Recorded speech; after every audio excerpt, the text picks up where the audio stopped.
प्रभु यीशु मसीह के नाम में आप सभी को फिर से जय मसीह की एंड प्रेज द लॉर्ड। दोस्तों, आज का दिन प्रभु ने बहुत ही अच्छा बनाया है। जैसे कि आज हम इस माध्यम से, इस सोशल मीडिया माध्यम से हम क्या कर रहे हैं ना, प्रभु का वचन सुन पा रहे हैं। और अगर देखा जाए तो आज बहुत सारे समय में क्या हो रहा है, बहुत सारे जगहों में क्या हो रहा है, वचन का अकाल के लिए हम इस चीज़ को हरा रहे हैं। मेरा अजीजों, आज आप अगर सुन रहे हैं वचन को तो आप भाग्यशाली कहलाते हैं, क्योंकि वचन हमको यही सिखाता है कि जब हम वचन सुनते हैं और उसको पालन करते हैं, उसको ग्रहण करते हैं, तो वो एक साधारण चीज़ नहीं होता। तो आइए आज हम आराधना के माध्यम से उसको प्रशंसा करें, उसका नाम को ऊंचा उठाएं। और पहले से हम क्या करेंगे ना, खुद को प्रभु के पास समर्पण करेंगे। तो आए, मैं सबको अनुरोध करता हूँ अपने अपने आँखों को बंद करें और उस पर मगन हो जाएं। सामर्थ्य पिता, तेरे नाम का धन्यवाद देते हैं प्रभु तू जो महान और सर्वशक्तिमान है प्रभु, तेरे जैसा इस दुनिया में कोई नहीं है जो हमको प्यार कर सके। सच में प्रभु, तू इतना प्यार करता है जो एक लौता पुत्र को हमारे लिए भेज दिया। और प्रभु, आज अगर हम जिंदा हैं केवल तेरे ही प्यार के वजह से, तेरे ही कृपा और भलाई की वजह से प्रभु इस बार मैं प्रार्थना करता हूँ प्रभु। अभी में हम वर्शिप में जाएंगे, प्रार्थना करेंगे, प्रेयर्स करेंगे, तेरे नाम को ऊंचा उठाएंगे प्रभु। तू सारे चीज़ों में महिमा दे प्रभु। ये सारे आदर और महिमा तेरे नाम का होने पाए, यीशु मसीह के नाम से मांगते हैं, आमीन। Praise the Lord everyone. आइए हम अपनी आत्मा और जीवन को यीशु को समर्पण करते हैं। Praise the Lord. करता हूँ मैं समर्पण, ये आत्मा और ये जीवन। करता हूँ मैं समर्पण, ये आत्मा और ये जीवन। हाथों को उठा के मैं घुटनों पे आ रहा हूँ, शीश को झुका के मैं दिल से ये कह रहा हूँ,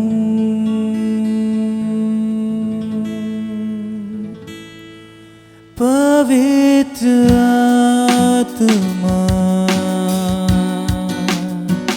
पवित्र आत्मा, पवित्र आत्मा, पवित्र आत्मा।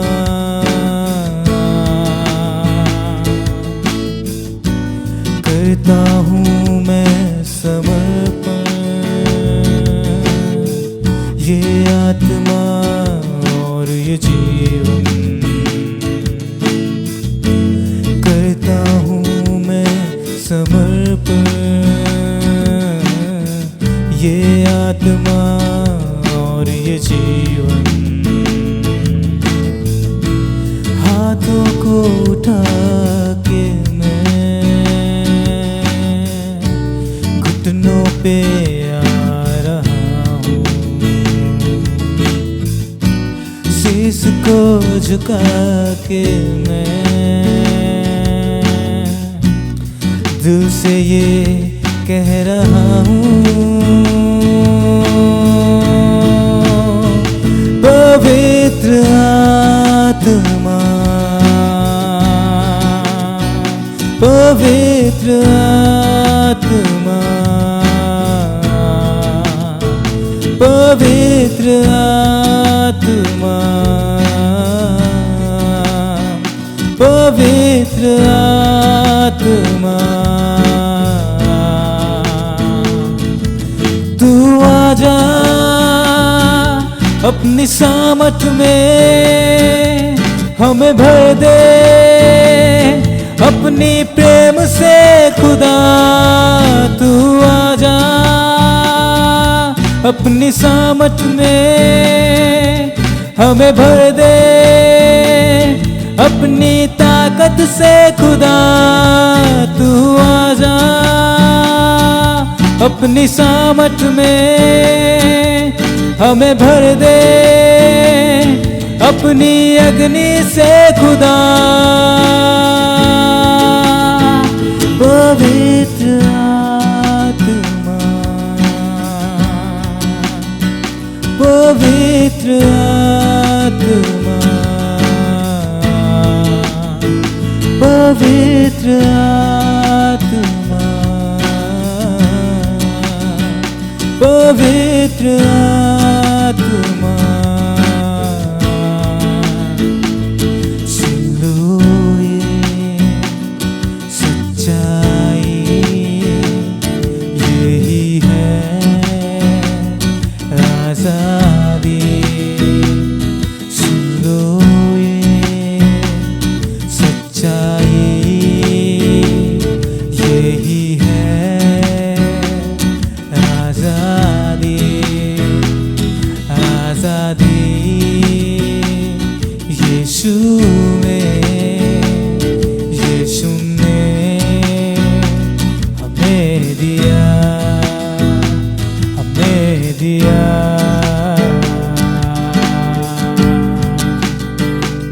सुन लो ये सच्चाई, यही है आजादी। आजादी यीशु ने, यीशु ने हमें दिया, हमें दिया।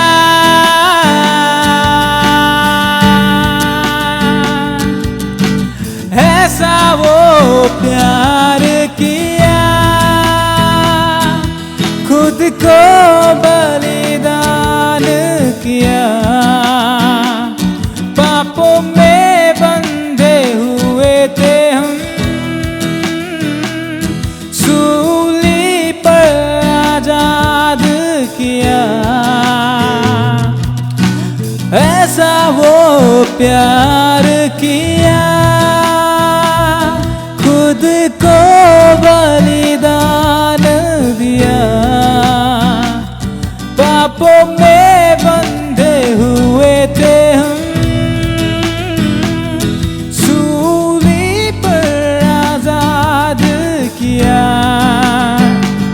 सुन लो ये सच्चाई, यही है आजादी। आजादी यीशु में, यीशु ने हमें दिया, हमें दिया। फिर से आपके साथ प्रभु ने वचन बांटने के लिए मौका दिया, इसीलिए सबको धन्यवाद देता हूँ और प्रभु को विशेष धन्यवाद देता हूँ। मेरे दोस्तों, बहुत सारे समय में पवित्र आत्मा का जो शक्ति होता है, पावर होता है, उसको हम समझने में नाकाम हो जाते हैं। जैसे कि आत्मा का भलाइयों को हम समझ नहीं पाते। और बाइबल भी यही सिखाता है कि जब हम आत्मा के बारे में सोच रहे हैं तो बहुत ही सतर्कता से सोचना चाहिए। मार्कुस लिखित सुसमाचार उसका 3 में अगर हम देखें, 3 का 28 और 29 अगर पढ़ें तो वहाँ लिखा गया है कि लोगों ने वहाँ प्रभु को प्रेशराइज कर रहे हैं, वहाँ प्रॉब्लम्स में डाल रहे हैं कि तू जो कर रहा है वो क्यों कर रहा है। लेकिन प्रभु वहाँ साफ साफ बोल रहा है, यीशु मसीह वहाँ ये चीज़ बता रहा है कि अगर तुम मेरे नाम में कुछ भी बोलो तो उस पर माफ़ हो सकता है, लेकिन पवित्र आत्मा के नाम में कुछ भी मत बोलो, क्योंकि उसके नाम से हम जो कुछ भी बोलते हैं माफ़ी नहीं मिलता। मेरे अजीज़ों, प्रभु वहाँ क्यों इस तरह बोल रहा है? अगर पवित्र आत्मा को देखें और यीशु मसीह को देखें तो दोनों इक्वल हैं, सेम है, और पिता भी सेम है। और ये ट्रिनिटी का अगर चीज़ को हम देखें तो इसको अगर समझना है तो हमको पवित्र आत्मा, यीशु मसीह और प्रभु को समझना पड़ेगा। क्योंकि प्रभु वहाँ बोल रहा है कि मेरे नाम से अगर कुछ बोल रहे हो तो उसमें माफ़ है, लेकिन पवित्र आत्मा के नाम से कुछ भी बोल रहे तो उसमें माफ़ नहीं है। हम अगर वो पढ़ें तो समझ पाएंगे। मैं अनुरोध करूँगा, कृपया हमारे साथ बहन है वो पढ़ के मदद करें। मरको लिखित सुसमाचार उसका 3 का 28 और 29। मरकुस रचित सुसमाचार अध्याय 3 पद 28 और 29। यहाँ इस प्रकार लिखा गया है, मैं तुमसे सच कहता हूँ कि मनुष्य की संतान के सब पाप और निंदा जो वे करते हैं क्षमा की जाएगी, परंतु जो कोई पवित्र आत्मा के विरुद्ध निंदा करे वो कभी भी क्षमा ना किया जाएगा, वरन वो अनंत पाप का अपराधी ठहरता है। आमेन, थैंक यू। तो अजीज़ों, यहाँ हमको देखने को यही मिलता है कि पवित्र आत्मा के खिलाफ अगर कुछ भी हम बोल रहे हैं तो उसके खिलाफ जा रहे हैं तो माफ़ी नहीं है। लेकिन यीशु मसीह बोल रहा है कि अगर मेरे नाम में कुछ भी बोलो तो माफ़ी मिल जाएगा, लेकिन पवित्र आत्मा के खिलाफ कभी भी माफ़ी नहीं मिलेगा। लेकिन उसका अगर कॉन्टेक्स्ट को देखेंगे, उसका टेक्स्ट को देखेंगे, प्रभु जो बोल रहा है वो किस तरह बोल रहा है, किस हिसाब से बोल रहा है, तो अगर हम मत्ती के चैप्टर में जाएंगे वहाँ भी 3 का 31 और 32 में पढ़ेंगे तो वहाँ भी लिखा गया है। और लूक का चैप्टर में भी जाएंगे तो 12 का 10 में भी वही चीज़ को लिखा गया कि पवित्र आत्मा के खिलाफ कुछ भी बोलने से फॉरगिवन नहीं है, हमको पाप से मुक्त नहीं मिलेगा, ताकि उसके बदले हमको क्या मिलेगा ना, अनंत काल का पाप भोगना पड़ेगा। तो यहाँ हमको समझना है कि प्रभु ऐसा क्यों बोल रहा है कि अगर पवित्र आत्मा के नाम से कुछ बोलेंगे तो माफ़ी नहीं है। दोस्तों, जब हम पुराने नियम में देखते हैं तो वहाँ ये देखने को मिलता है कि उस समय कुछ ऐसा नियम हमारे सामने था, जो अगर प्रभु के नाम को हम निंदा करते हैं, प्रभु का नाम को अच्छे से नहीं लेते, तो उस समय जो ये काम करता था उसको पत्थर मारते थे। अगर पवित्र आत्मा के खिलाफ, प्रभु के खिलाफ कोई भी कुछ बोल रहा है तो उस समय क्या होता था ना, लोगों ने पत्थर मार के मार देते थे। अगर लेविया व्यवस्था 24 का 10 से 16 अगर पढ़ेंगे तो वहाँ साफ साफ हमको देखने को मिलता है। कृपया मैं बहन को बोलूँ वो पढ़ के मदद करें। लेविय व्यवस्था अध्याय 24 पद 10 से 16 तक यहाँ इस प्रकार वर्णन है। उन दिनों में किसी इस्राएली स्त्री का बेटा, जिसका पिता मिस्री पुरुष था, इस्राएलियों के बीच चला गया, और वो इस्राएली स्त्री का बेटा और एक इस्राएली पुरुष छावनी के बीच आपस में मारपीट करने लगे, और वो इस्राएली स्त्री का बेटा यहोवा के नाम की निंदा करके शाप देने लगा। ये सुनकर लोग उसको मूसा के पास ले गए। उसकी माता का नाम सलोमित था, जो दान के गोत्र के दिब्री की बेटी थी।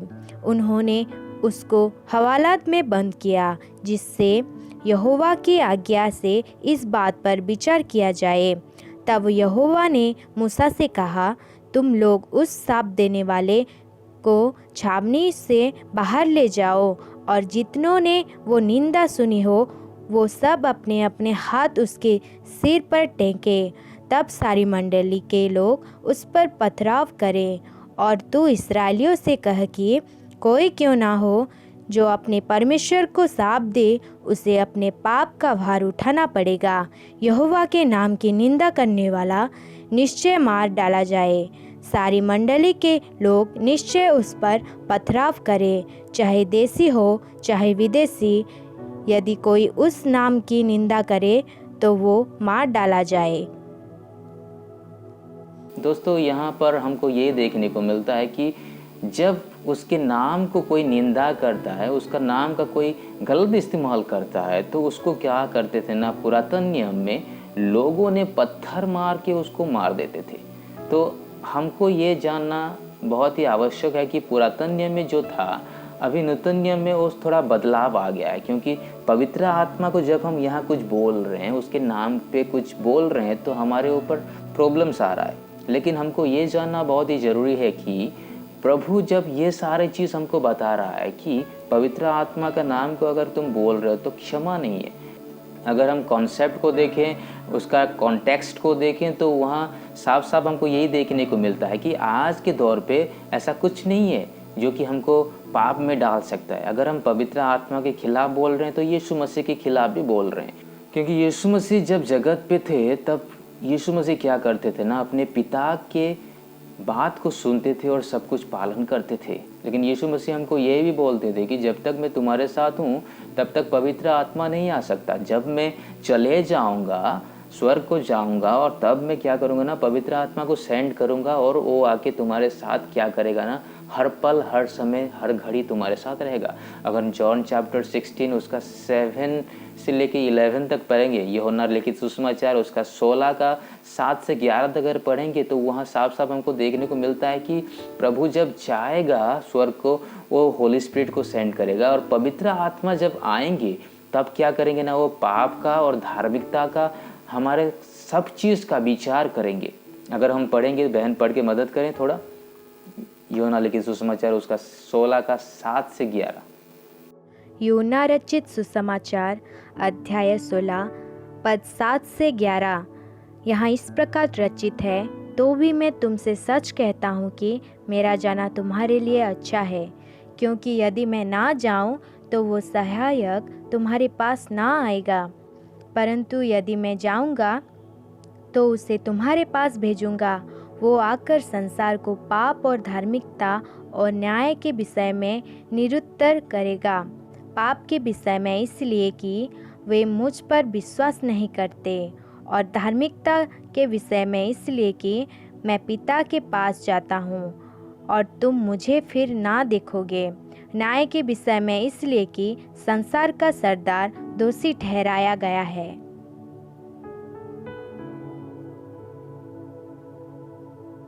तो दोस्तों हमको ये चीज़ यहाँ देखने को मिलता है कि प्रभु को हम, यीशु मसीह को हम जब विश्वास नहीं करते हैं, इसीलिए हम पाप में जाते हैं, और प्रभु क्या करेगा ना, हमारे धार्मिकता को सामने लाएगा और जजमेंट को भी सामने लाएगा, हमारे विचार को भी सामने लाएगा। वही चीज़ हमको बोल रहा है। लेकिन जब भी हम उसके आत्मा के खिलाफ जाते हैं, पवित्र आत्मा के खिलाफ जाते हैं, तो हमको यही सोचना बहुत ही इम्पोर्टेंट है, ज़रूरी है कि वो एक सामान्य विषय नहीं है। लेकिन दोस्तों हमको ये देखने को मिलता है वचन से कि प्रभु जब जगत पे है, यीशु मसीह जब जगत पे है, तो लोगों ने उनको समझना ही छोड़ दिया है, उनको समझ नहीं पा रहे हैं। इसीलिए वो बोल रहा है कि मैं जाऊंगा और मैं क्या करूंगा ना, सहायक हिसाब से, सहायक रूप से मैं पवित्र आत्मा को भेजूंगा, और पवित्र आत्मा क्या करेंगे ना, वो हमको मदद करेंगे सब कुछ समझने में, और राइचसनेस हमारे अंदर आएगा, धार्मिकता हमारे अंदर आएगा। फिर हमारे सारे चीज़ों का जजमेंट कौन करेगा ना, पवित्र आत्मा ही करेंगे। क्योंकि जब हमारे साथ पवित्र आत्मा रहते हैं तो हमको अच्छाई और बुराई का समझ रहता है। जब हमारे साथ पवित्र आत्मा रहते हैं तब हम क्या करना चाहिए और क्या नहीं करना चाहिए, वो चीज़ भी पवित्र आत्मा सिखाते हैं। अगर हम पहला कोरिन्थियों उसका 12 का 3 में देखेंगे तो वहाँ पवित्र आत्मा साफ साफ हमको बता रहा है, वचन में हमको साफ साफ बता रहा है कि अगर हम कुछ कर रहे हैं आत्मिकता से, आत्मा से कुछ कर रहे हैं, तो अच्छाई चीज़ ही करना चाहिए, ना कि बुराई चीज़। क्योंकि अच्छाई और बुराई दो चीज़ हमारे सामने आता है, और वही चीज़ को क्या करना है ना, हमको करना है। अगर हम पहला कोरिन्थियों उसका 12 का 3 में देखेंगे तो हमको वहाँ ये चीज़ देखने को मिल रहा है कि हम जो बोल रहे हैं वो अच्छाई है या बुराई है, उसको समझने के लिए पवित्र आत्मा का सहायता बहुत ही ज़रूरी है। क्योंकि बहुत सारे समय में क्या होता है ना दोस्तों, हम अच्छाई और बुराई को पहचानने में नाकाम हो जाते हैं, क्योंकि हमारे साथ पवित्र आत्मा नहीं होते हैं। पवित्र आत्मा क्या करते हैं ना, हर वक्त अच्छाई और बुराई का समझ देते हैं। लेकिन दोस्तों यहाँ हम देख रहे हैं कि यीशु मसीह को यहाँ एक दूसरा ही नाम लोगों ने दे रहे हैं, और उनको बोल रहे हैं कि ये क्या कर रहा है, ये खुद भी समझ नहीं पा रहा है। क्योंकि यीशु मसीह जब मिराकल करता था, आश्चर्य कर्म करता था, तो बहुत सारे सादुसीस और फारोसीस क्या करते थे ना, वो लोग यीशु मसीह को देखते थे और बोलते थे ये कैसे कर सकता है ये सब चीज़। लेकिन जब यीशु मसीह देखा कि खुद के अपने लोग क्या कर रहे हैं ना, उसको बोल रहे हैं कि ये पागल हो गया, ये समझ नहीं पा रहा, ये क्या कर रहा है ये खुद नहीं जानता। और यीशु मसीह वहाँ देख रहा है कि अपने लोग क्या करें ना, उसको बहुत सारे बात बोल रहे हैं। अगर हम मार्कुस लिखित सुसमाचार उसका 3 का 21 पढ़ेंगे तो वहाँ साफ साफ लिखा गया है कि यीशु मसीह को बहुत सारे लोग क्या कहते थे ना, ये पागल हो गया या इसका सर घूम गया, ऐसा सब बोलते थे। तो हम वहाँ पढ़ेंगे तो हम समझ पाएंगे। मैं बहन को बोलूँगा पढ़ के मदद करें। मार्कुस लिखित सुसमाचार उसका 3 का 21। मरकुस रचित सुसमाचार अध्याय 3 पद 21 और 22 यहाँ इस प्रकार रचित है। जब उसके कुटुंबियों ने ये सुना तो वे उसे पकड़ने के लिए निकले, क्योंकि वे कहते थे कि उसका चित्त ठिकाने नहीं है। शास्त्री भी जो यरूशलेम से आए थे ये कहते थे उसमें शैतान है, और वो दुष्ट आत्माओं के सरदार की सहायता से दुष्ट आत्माओं को निकालता है। तो दोस्तों वचन में हमको ये देखने को मिल रहा है कि उनके अपने लोग क्या किए ना, यीशु मसीह के खिलाफ उतर गए और वो लोग यीशु मसीह के खिलाफ उतर के बोलने लगे कि इसका मति भ्रम हो गया है। और वहाँ जब ये सारा चीज़ चल रहा था उस समय फारोसीस एंड सादुसीस लोग भी वहाँ मौजूद थे। तो वो लोग क्या बोलते थे ना, ये बालजिबुल के माध्यम से, शैतान के माध्यम से ये सब चीज़ कर रहा है। और यीशु मसीह जब सारा चीज़ सुना तब यीशु मसीह एक ही उत्तर दे रहा है, अगर मेरे नाम पे कुछ भी बोलो तो हो सकता है माफ़ी मिल सकता है, लेकिन पवित्र आत्मा के नाम में कुछ भी बोलो तो माफ़ी नहीं मिल सकता। अगर हम इस कॉन्टेक्स्ट को देखेंगे तो प्रभु वहाँ खुद को नीचे करके पवित्र आत्मा को ऊपर कर रहा है उसको समझाने के लिए, क्योंकि लेवी पुस्तक में हम पढ़ें कि वहाँ जब परमेश्वर के नाम में कुछ भी बोला जाता था तो उसको पत्थरवाज करते थे, पत्थर मार के उसको मार देते थे।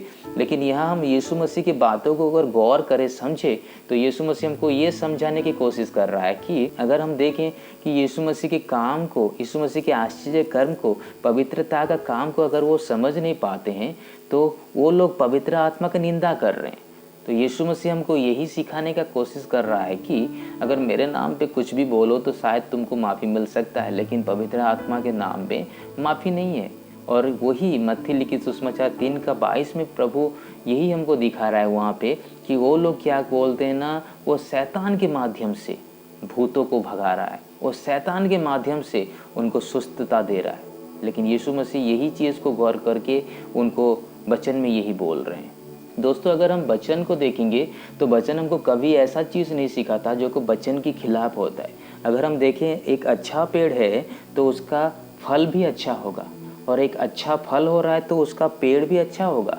अगर हम अच्छाई में ज़िंदगी काट रहे हैं तो हमारे अंदर से अच्छाई ही निकलेगा।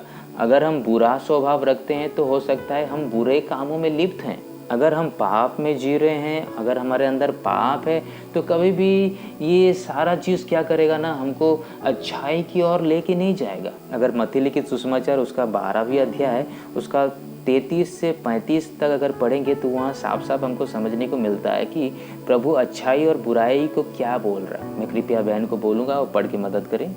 मत्ती लिखित सुसमाचार उसका 12 का 33 से 35। मत्ती रचित सुसमाचार अध्याय 12 पद 33 से 35 में इस प्रकार लिखा गया है, उसने एक और दृष्टांत उन्हें सुनाया। स्वर्ग का राज्य खमीर के समान है, जिसको किसी स्त्री ने लेकर 3 पसेरी आटे में मिला दिया, और होते होते वो सब खमीरा हो गया। ये सब बातें यीशु ने दृष्टांतों में लोगों से कही, और बिना दृष्टांत वो उनसे कुछ ना कहता था, कि जो वचन भविष्यद्वक्ता के द्वारा कहा गया था वो पूरा हो। मैं दृष्टांत कहने को अपना मुंह खोलूँगा, मैं उन बातों को जो जगत की उत्पत्ति से गुप्त रही है प्रकट करूँगा। तो दोस्तों हमको यहाँ साफ साफ देखने को मिल रहा है कि प्रभु बोल रहा है कि अच्छाई और बुराई का परख कैसे करना है हमको। दोस्तों वचन हमको यही सिखाता है कि अच्छाई और बुराई को समझने के लिए हमको पवित्र आत्मा का सहायता बहुत ही आवश्यक है।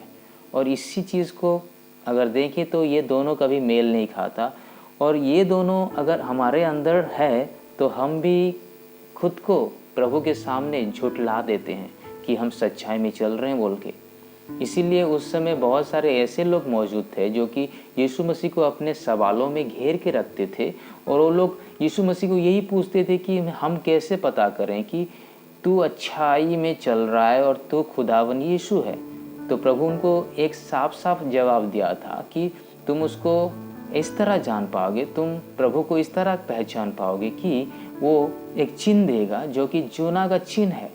और यूहन्ना का चिन्ह जो होता है, जोनास का चिन्ह जो है, हमको वो मत्ती लिखित सुसमाचार उसका 12 का उसी 39 में देखने को मिल रहा है। अगर हम पढ़ें तो अच्छे से समझ पाएंगे। मैं कृपया बहन को बोलूँगा वो पढ़ के मदद करें।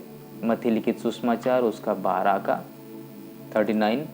मत्ती रचित सुसमाचार अध्याय 12 उसका 39 पद में ये वर्णित है, जिस शत्रु ने उसको बोया वो शैतान है, कटनी जगत का अंत है और काटने वाले स्वर्गदूत हैं। तो अजीज़ों, प्रभु हमको यहाँ यही सिखा रहा है कि वो लोग क्या करते थे ना, योना का चिन्ह जो होता है वो मांगते थे, और वही चीज़ हमको वचन में भी मिलता है। क्योंकि सारे चीज़ों को जानने के बाद, परखने के बाद, सच्चाई को, अच्छाई को, सारे चीज़ों को जानने के बाद अगर हम यीशु मसीह को समझ नहीं पाते, उसको पहचान नहीं पाते, तो बहुत ही दुख भरा विषय है।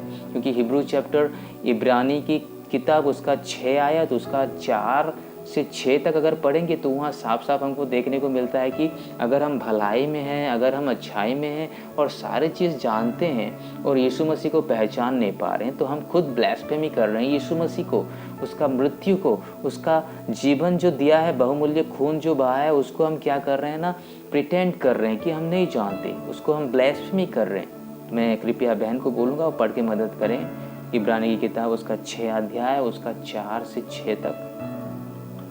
इब्रानियों अध्याय 6 पद 4 से 6 में इस प्रकार वर्णित है, क्योंकि जिन्होंने एक बार ज्योति पाई है और जो स्वर्गीय वरदान का स्वाद चख चुके हैं और पवित्र आत्मा के भागी हो गए हैं और परमेश्वर के उत्तम वचन का और आने वाले युग की सामर्थ्य का स्वाद चख चुके हैं, यदि वे भटक जाएं तो उन्हें मन फिराव के लिए फिर नया बनाना अनहोना है, क्योंकि वे परमेश्वर के पुत्र को अपने लिए फिर क्रूस पर चढ़ाते हैं और प्रगट में उस पर कलंक लगाते हैं।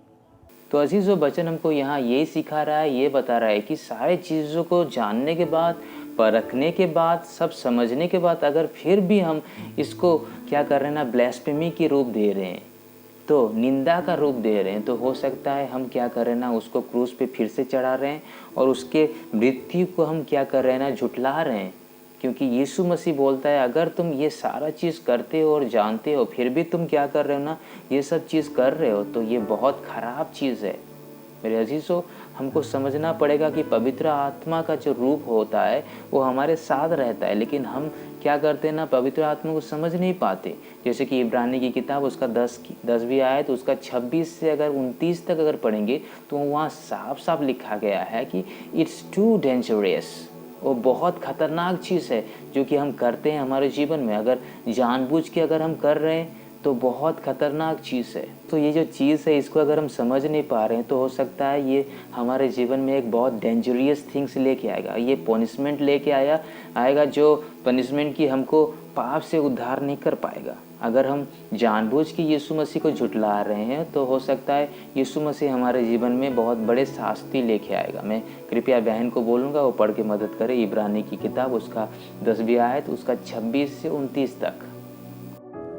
इब्रानियों अध्याय 10 पद 26 से 29 में इस प्रकार लिखा गया है, क्योंकि सच्चाई की पहचान प्राप्त करने के बाद यदि हम जानबूझकर पाप करते रहें तो पापों के लिए फिर कोई बलिदान बाकी नहीं।